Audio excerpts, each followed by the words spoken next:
میں کافی عرصے سے نوکری کی تلاش میں تھا مگر قسمت میرا ساتھ نہیں دے رہی تھی۔ حال ہی میں نے ایم ایس سی مکمل کی تھی اور کبھی سوچا بھی نہیں تھا کہ ڈرائیور کی جاب کروں گا، لیکن جب سیلری سنی تو فیصلہ بدلنا پڑا۔ پہلی بار میرا انٹرویو ایک بوڑھی خاتون نے لیا جن کی عمر 65 سے 70 سال کے درمیان لگ رہی تھی۔ میں الجھن کا شکار تھا کہ یہ جاب لوں یا نہیں، لیکن گھر کے حالات اجازت نہیں دیتے کہ انکار کروں۔ جب اس بوڑھی خاتون نے مجھے پرکش سیلری بتائی تو میں حیرت میں مبتلا ہو گیا، کیونکہ یہ رقم میرے پورے 2 ماہ کے خرچ کے برابر تھی۔ انہوں نے یقین دلایا کہ اگر میں نے ذمہ داری سے کام کیا تو وہ میری سیلری بڑھا دیں گی اور گھر کے کوارٹر میں رہنے کی اجازت بھی دے دیں گی۔ میرے گاؤں میں تعلیم کے وسائل نہیں تھے، اس لیے میں شہر کے کالج میں پڑھائی کے لیے آیا تھا اور ہاسٹل میں رہتا تھا۔ اپنی ماں کو ہر مہینے ایک رقم بھیجتا تھا تاکہ وہ کسی کے گھروں میں کام نہ کرے اور عزت سے زندگی گزار سکیں۔ اس سے پہلے میں پڑھائی کے ساتھ ایک ہوٹل میں نائٹ ڈیوٹی کرتا تھا، لیکن دونوں نوکریاں کرنے کے باوجود بھی اتنی آمدنی نہیں ہو پاتی تھی جتنی یہ خاتون مجھے ڈرائیوری کی نوکری پر دے رہی تھی۔ حالات سے مجبور ہو کر میں نے یہ جاب قبول کر لی۔ حتمی فیصلہ تب کیا جب وہ لڑکی جسے کالج لے جانے اور واپس لانے کی ذمہ داری میری تھی، میرے سامنے ہی اسے دیکھتے ہی میرے منہ سے بے ساختہ ماشاءاللہ نکل گیا۔ شکر ہے کسی نے سنا نہیں۔ وہی لڑکی تھی جسے میں پارک میں دیکھ چکا تھا اور تب بھی دیکھتا رہ گیا۔ آج بھی وہی حال تھا، حالانکہ وہ مجھ سے 10 سے 15 سال چھوٹی تھی، لیکن اس کا سفید رنگ، نیلی آنکھیں اور گول چہرہ جس پر ڈمپل بنتے تھے دیکھ کر خوشی سے میری آنکھیں چمک اٹھی تھی۔ میں جوانی کے ایسے دور سے گزر رہا تھا جہاں جذبات اور خواہشات حاوی ہو جاتی ہیں، اور وہ میری خواہش بن چکی تھی۔ وہ نظریں جھکائے بیٹھی تھی اور میں اسے نظریں اٹھائے دیکھ رہا تھا۔ اچانک اس کی دادی کی نظر مجھ پر پڑی۔ وہ اپنی نظروں سے مجھے جانچنے لگی، یہ فیصلہ کرنے کے لیے کہ وہ اپنی پوتی کی ذمہ داری مجھ پر چھوڑ سکتی ہے یا نہیں۔ ان کو متوجہ کرنے پر میں نے فوراً نظریں نیچی کر لی اور فرش پر نظریں جما دی۔ قالین اتنی ملائم اور نرم تھی کہ میرے پاؤں کی پھٹی ایڑیوں کو سکون دے رہی تھی۔ بوڑھی عورت نے مجھے ایک لفافے میں ایڈوانس رقم دی جو میری سیلری کا حصہ تھی۔ اس لیے تھا کہ کیونکہ میں نے اسے اپنی سی وی میں لکھا تھا کہ میں 2 نوکریاں کر رہا ہوں، اور انہوں نے میری سہولت کے لیے یہ رقم دی تھی تاکہ میں اس مہینے کے اخراجات نکال سکوں اور اپنے گھر بھی کچھ رقم بھیج سکوں۔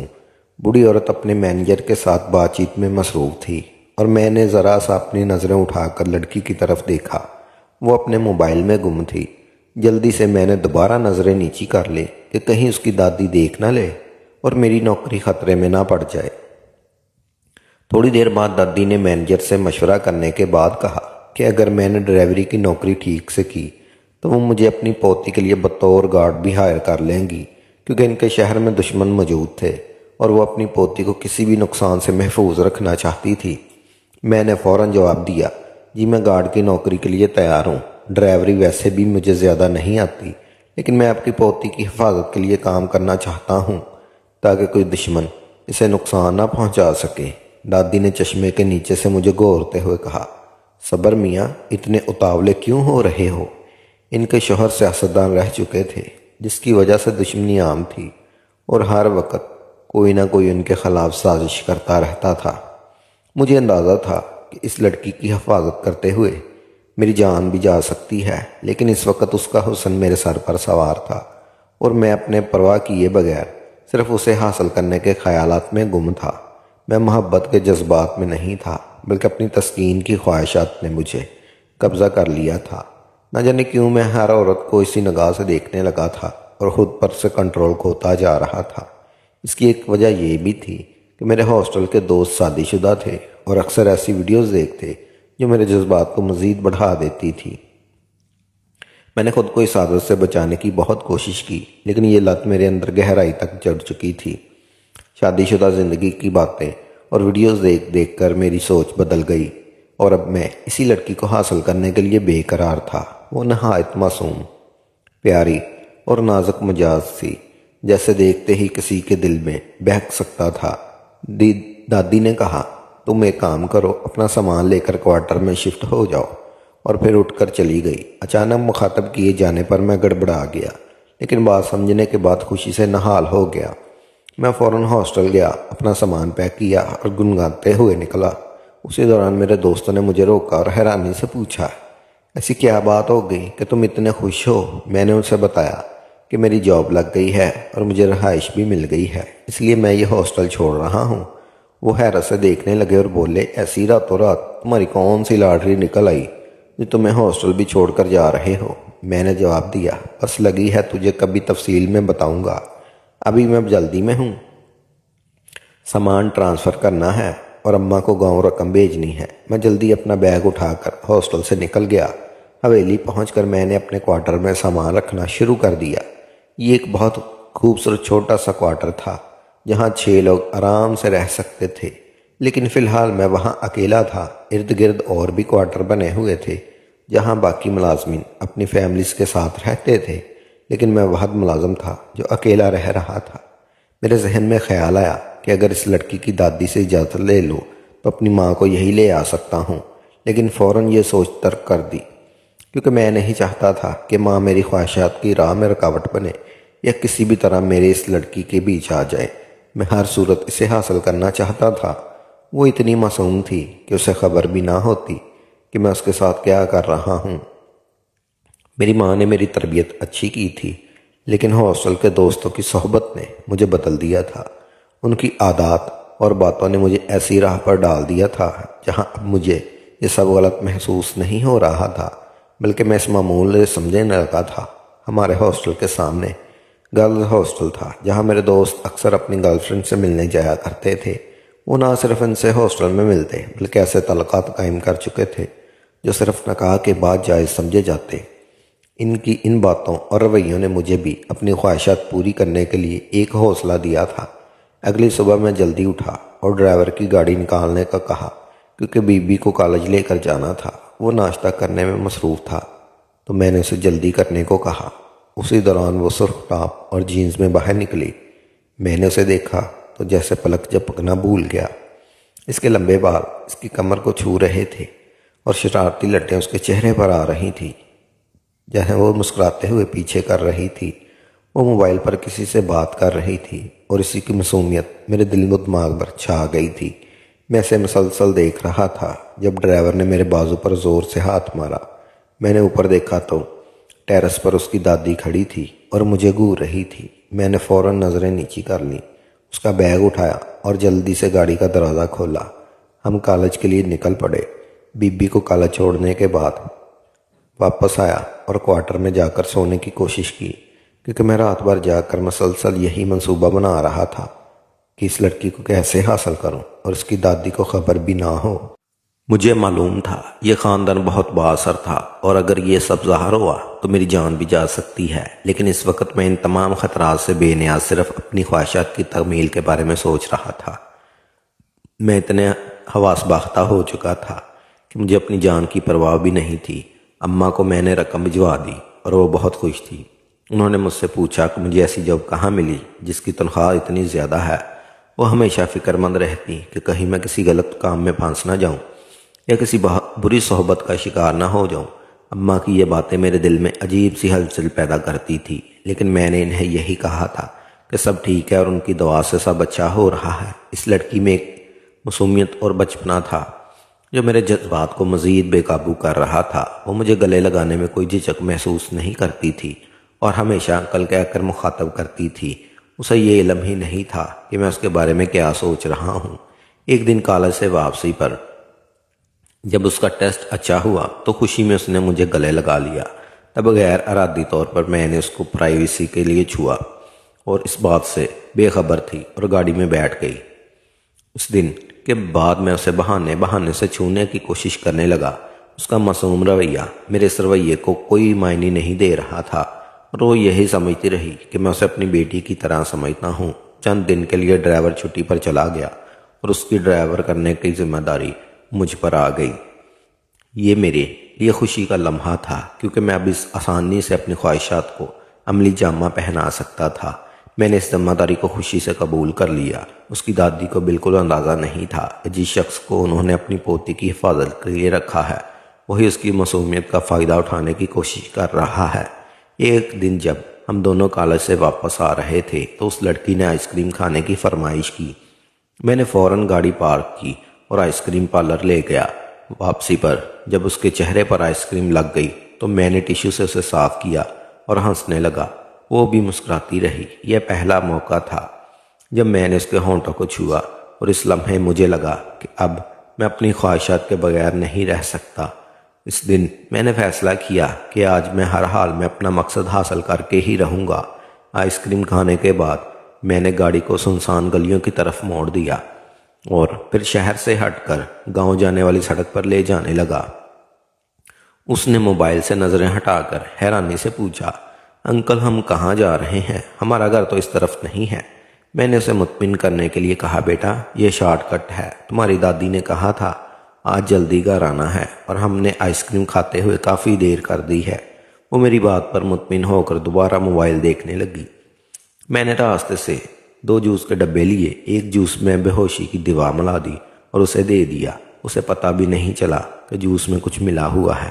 اپنے جوس کو میں نے پی لیا اور ڈرائیونگ کرنے لگا۔ تھوڑی دور سنسان علاقے میں جا کر میں نے گاڑی خراب ہونے کا ناٹک کیا اور ماورا سے کہا، بیٹا تم تھوڑی دیر بیٹھ جاؤ، میں مکینک کو بلا کر لاتا ہوں۔ اس نے کہا، انکل مجھے چکر آ رہے ہیں۔ انکل آپ بھی میری دادی جان کو کال کر کے کہیں، وہ دوسری گاڑی بھجوا دیں گی۔ میں نے ہاں میں سر ہلایا اور موبائل چلاتے ہوئے کال کرنے کی ایکٹنگ کرنے لگا۔ وہ تقریباً 5 منٹ بعد مکمل طور پر گہری نیند میں جا چکی تھی۔ میں نے مسکراتے ہوئے گاڑی کی پچھلی سیٹ پر اسے لٹایا اور گاڑی لاک سے اچھی طرح کر دی اور اس کے پاس بیٹھ گیا، اور اس وقت بے حد خوبصورت لگ رہی تھی اور مجھے تب لگا آج میں جنت کی سیر کرنے والا ہوں۔ اس کے نرم گلابی ہونٹوں کی کشش اتنی تھی کہ بتا ہی نہیں سکتا۔ پھر میں جیسے ہی اس پر جھکنے لگا تب وہ ایک دم سے اٹھی اور ایک تماچا میرے منہ پر مارتے ہوئے کہا، یہ کیا کر رہے ہیں انکل؟ آپ کو شرم آنی چاہیے، میں آپ کی بیٹی کی عمر کی ہوں۔ آپ کو کیا لگا کہ میں اتنی بیوقوف ہوں کہ مجھے پتہ نہ چلے کہ گڈ ٹچ اور بیڈ ٹچ کیا ہوتا ہے؟ میں آپ کے ارادوں کو بھانپ چکی تھی، اس لیے میں نے آپ کا دیا ہوا جوس نہیں پیا بلکہ پینے کا ناٹک کیا تھا تاکہ میں آپ کو موقع پر پکڑ سکوں۔ اور آپ کو نہیں پتا تب سے میری دادی بھی کال پر موجود ہیں اور یہ سب سن رہی ہیں۔ آپ نے کیا سمجھا آپ بچ جائیں گے؟ اس نے غصے سے کہتے ہوئے جلدی سے اپنا بیگ اٹھایا اور گاڑی سے نکل پڑی۔ میں ابھی اسے روک نہیں لگا تھا کہ پولیس کا سائرن بجنے لگا اور مجھے پتہ بھی نہ چلا کہاں پولیس نے مجھے کب گرفتار کر لیا۔ ہوش مجھے تب آیا جب جیل میں جا کے انہوں نے میری خوب دھلائی کی۔ تب میرے سارے جذبات جاگ کی طرح بھاگ چکے تھے اور میں نہایت ہی شرمندہ تھا کہ میں نے یہ کیا حرکت کر دی۔ اب میں کسی کو بھی منہ دکھانے کے قابل نہیں رہا اور میری نوکری بھی مجھ سے چھوٹ گئی تھی اور ہاسٹل بھی چھوڑ آیا تھا۔ اب مجھے یہی خدشہ ٹک رہا تھا کہ یقیناً وہ بوڑھی عورت مجھے کڑی سے کڑی سزا دلوائے گی۔ اچانک مجھے اپنے کانوں میں ٹک ٹک کی آواز سنائی دی۔ جب میں نے نظریں اٹھا کر دیکھا تو وہ مارا اور اس کی بوڑھی دادی میرے سامنے کھڑی تھی۔ میں نے سر اٹھا کر اوپر دیکھتا کہ میں ان کے غضب کو بھانپ سکوں۔ وہ مجھے غصے سے گھور رہی تھی۔ اس کی دادی کی سیکرٹری نے جلدی سے انسپیکٹر کو بلایا۔ انسپیکٹر بھاگتے ہوئے آیا اور اس بوڑھی عورت کے سامنے ادب سے کھڑا ہو گیا اور بوڑھی عورت کی بات سن کر کہنے لگا، جی جیسا آپ نے کہا بالکل ویسا ہی ہوگا۔ میں نے اسے ایک سنگین ڈکیتی اور زیادتی کے کیس میں پھنسا دیا ہے۔ اب کوئی بھی وکیل اسے باہر نہیں نکال سکے گا۔ اسے یا تو پھانسی ہوگی یا عمر قید ہوگی۔ انسپیکٹر نے سر جھکاتے ہوئے ساری تفصیل بتائی اور یہ سنتے ہی میں صدمے میں چلا گیا کہ اتنی سنگین غلطی پر مجھے ساری زندگی جیل میں گزارنی ہوگی۔ میری ماں کا کیا ہوگا؟ کیا وہ اپنے بیٹے کو کبھی نہ دیکھ سکیں گی؟ انہیں تو کچھ بھی پتہ نہیں ہوگا کہ میں اس وقت جیل میں ہوں یا ہاسٹل میں۔ اپنے سارے دوست بھی میں خود اپنی مرضی سے چھوڑ چکا تھا۔ کوئی بھی ایسا نہیں تھا جو میری ماں کو بتا سکے کہ اس کا بیٹا جیل میں ہے۔ پھر جیسے ہی میرے ہوش بحال ہوئے تو میں فوراً اس بوڑھی عورت کے قدموں میں گر گیا اور خدا کا واسطہ دے کر کہا، مجھے چھوڑ دیں، مجھ سے غلطی ہو گئی۔ میں یہ شہر چھوڑ ہی دوں گا اور ہمیشہ ہمیشہ کے لیے گاؤں چلا جاؤں گا اور کبھی مڑ کر نہیں دیکھوں گا اور مائندہ کسی بیٹی کی عزت کی نگاہوں سے دیکھوں گا۔ میری ایک بوڑھی ماں ہے، وہ میرے بغیر مر جائے گی۔ اس کو کون بتائے گا کہ اس کا بیٹا جیل میں ہے؟ خدا را رحم کریں، آپ کی پوتی کا واسطہ مجھے چھوڑ دیں۔ میں یہاں سے ہمیشہ ہمیشہ کے لیے چلا جاؤں گا۔ میں سب کے سامنے آپ کی پوتی سے معافی بھی مانگ لوں گا۔ خدا را مجھے یہاں ہمیشہ کے لیے نہ روکیں، میں اپنی زندگی کی بھیک مانگتا ہوں۔ میں اس بوڑھی عورت کے سامنے گڑ گڑانے لگا، لیکن وہ ٹس سے مس بھی نہیں ہوئی بلکہ وہاں سے چلی گئی اور انسپیکٹر کو کچھ ہدایات دینے لگی۔ میں حیرت سے سب کچھ دیکھنے لگا۔ یہ میرے ساتھ کیا ہوا؟ اماں صحیح کہتی تھی، مجھے شہر میں ہر قدم پھونک پھونک کر رکھنا ہوگا۔ یہاں پر بہت ایسے لوگ رہتے ہیں جو غلط کاموں میں انوالو ہوتے ہیں۔ یہ صرف خود خراب نہیں ہوتے بلکہ اپنی صحبت میں رہنے والے کو بھی خراب کر دیتے ہیں۔ غلط دوستوں کی صحبت انہیں مجھے اس مقام پر لا کر کھڑا کر دیا تھا کہ مجھے پھانسی کی سزا ہونے والی ہے۔ میں بے بسی سے رونے لگا۔ مجھے روتا دیکھ کر وہاں موجود انسپیکٹر کو مجھ پر ترس آیا اور مجھے کہنے لگا، بتاؤ تم نے گھر کال کرنی ہے؟ تو میں نے ہاں میں سر ہلا دیا اور اپنے دوست امجد کو کال کرنے لگا، جو کہ بچپن سے میرا دوست تھا اور سعودی میں قیم تھا۔ اب وہی کچھ کر سکتا تھا۔ جب میں نے اسے ساری تفصیل بتائی تو وہ حیرت سے دنگ رہ گیا کہ یہ میں ہوں جو آج تک کسی لڑکی کو نظر اٹھا کر نہیں دیکھتا تھا اور مجھ پر ایسا الزام لگایا گیا۔ ایسے ہو سکتا تھا؟ میں تسلی دی کہ وہ سب ٹھیک کر دے گا اور پریشان ہونے کی کوئی ضرورت نہیں، وہ اپنے کسی دوست کو بھیجتا ہے جو وکیل خیر کرے گا، شاید میں بچ جاؤں، ورنہ انہوں نے جو قتل اور کیس ڈرگز کا مجھ پر بنایا اس میں تو کبھی بازیاب نہیں ہو سکتا تھا، لیکن وہ اتنی کشش کر سکتا تھا کہ مجھے پھانسی نہ ہو بلکہ کچھ سالوں کی قید ہو جائے۔ اس نے مجھ سے وعدہ کیا وہ میری بات میری اماں کا خیال رکھے گا، انہیں کبھی یہ نہیں بتائے گا کہ ان کے بیٹے کو عمر قید ہو گئی ہے، جس کی وجہ سے وہ اپنے بیٹے کو کبھی دیکھ نہیں پائیں گی۔ میرا دوست سعودی عرب میں مقیم تھا، جس کی وجہ سے وہ خود کو میرے مسئلے حل نہیں کر سکتا تھا۔ وہ غصے میں بھی تھا، مجھے گالیاں بھی دے رہا تھا، لیکن اس نے میرا ساتھ نہیں چھوڑا، بلکہ وہ مجھے وعدہ کر چکا تھا مجھے بچانے کی ہر کوشش کرے گا۔ لیکن انسپیکٹر نے اتنے سٹرانگ کیس میں مجھ پر عمر قید ہو گئی۔ میرے دوست کی کوشش بھی ناکام ہو گئی، بلکہ میری ماں کو بھی پتہ چل گیا کہ ان کے بیٹے نے یہ کیا حرکت کی۔ جس دن مجھے عمر قید ہوئی اس دن وہ آئی اور انہوں نے پورے زور سے مجھے میرے منہ پر تھپڑ مارا اور کہا آج سے وہ سمجھے گی ان کا بیٹا کسی حادثے کا شکار ہو کر مر گیا۔ ان کا بیٹا ایسا ہو ہی نہیں سکتا جو ایک لڑکی کی عزت تار تار کرتے ہوئے پکڑا گیا۔ میں بے بسی سے اپنے کی طرف دیکھ رہا تھا۔ میری غلطی اتنی تھی کہ میں نے ہاسٹل میں ایسے لڑکے کے ساتھ رہائش رکھی جو طرح کے کاموں میں اول درجے پر تھے۔